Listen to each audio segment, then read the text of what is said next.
What's up, guys? Welcome back. I appreciate you joining us. I am just doing a really laid back edge up. This is one of my good friends. This was a weekend, just an edge up, nice day in the neighborhood. He does not cut any bulk off, obviously. He's letting his hair lock, and he really just wants to edge up. No taper. We do not want to knock any additional hairs off, so all we're doing is doing the best outline we can do. So we're just really going to apply as much pressure to making this outline crisp and clean and making sure that it lasts as long as possible.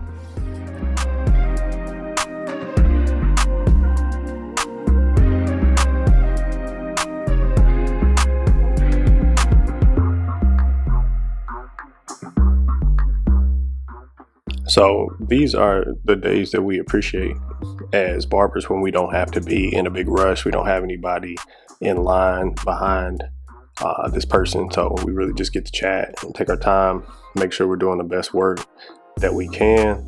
So this is really a fun one. So as you can see, this is our second trimmer that we're going in with, and we're just making sure that this C cup is as crisp and as clean as it can be.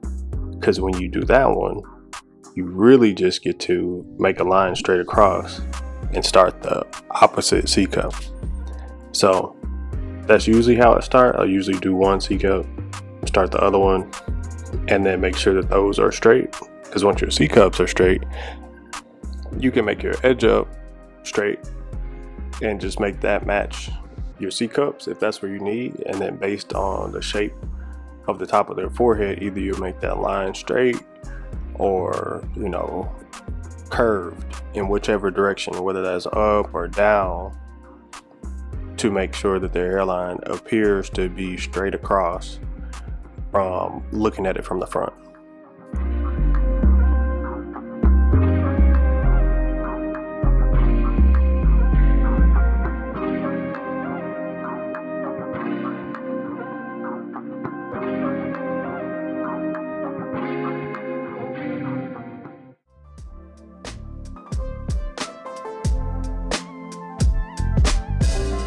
Well, this time it looks like I'm freestyling it. I'm not doing the C cups first. We're just, we did one C cup.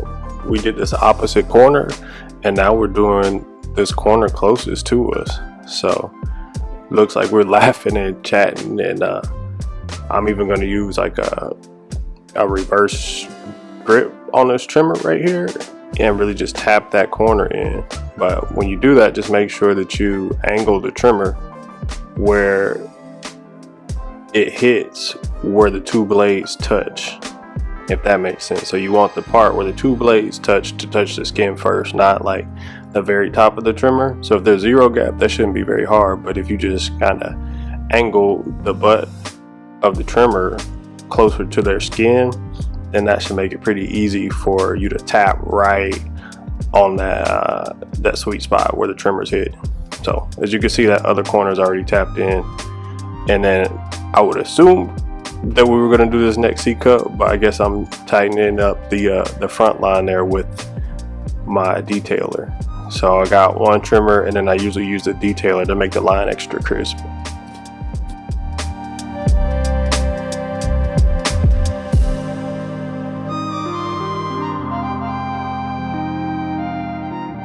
Oh, here it is. That's the move I was talking about, where you flip the trimmer and make sure it's facing. Wait, I'll just pause it. Actually, I'll just do it again. Here, wait, look right here. That's what I'm talking about. You flip that over, make sure that the sharp part is touching where the two blades touch. So if you don't want to crank your elbow all the way around, flip the trimmer and hit that line.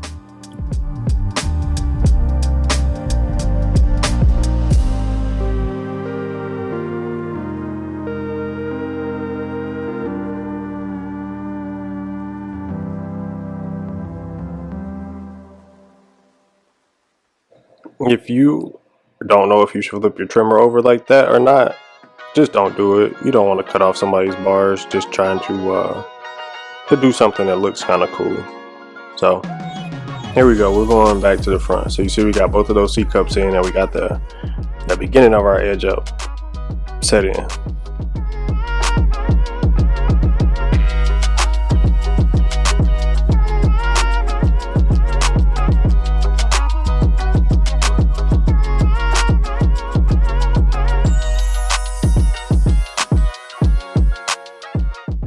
So I do want to emphasize something for newer barbers. When you spray the color enhancements on, you have to make sure that they're the same darkness. So if you got a light spot and a dark spot and a light spot and a dark spot in a straight line, it'll still make it look wavy because there's more light and less light and more light and less light. So just make sure that everything is the same consistency, not just a straight line, because there's a lot of illusions and tricks that come into play when you're working with shapes and light. So just beware that you need to make sure that everything is consistent and not just straight.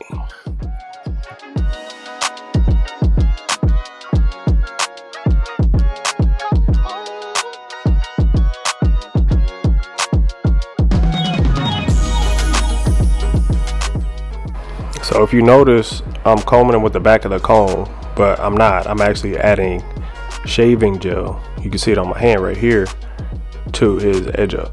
So we're doing a dry, wet, dry edge up. So we do that just to make sure we can make it a little bit more precise.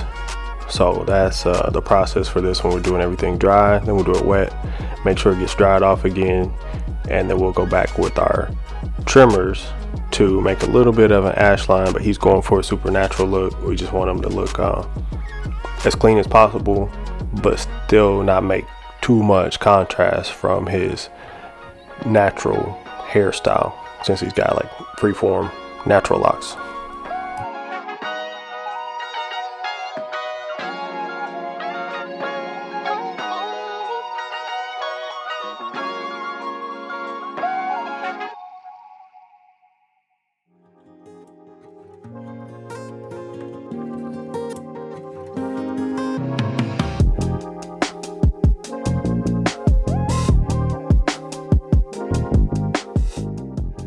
I'm taking my time with this part because I like to let the shaving gel soften up the hairs.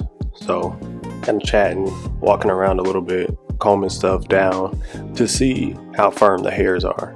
So this might have been me letting it dry back out before we use our trimmer, because trimmers hit better dry and razors work a lot better when they're wet.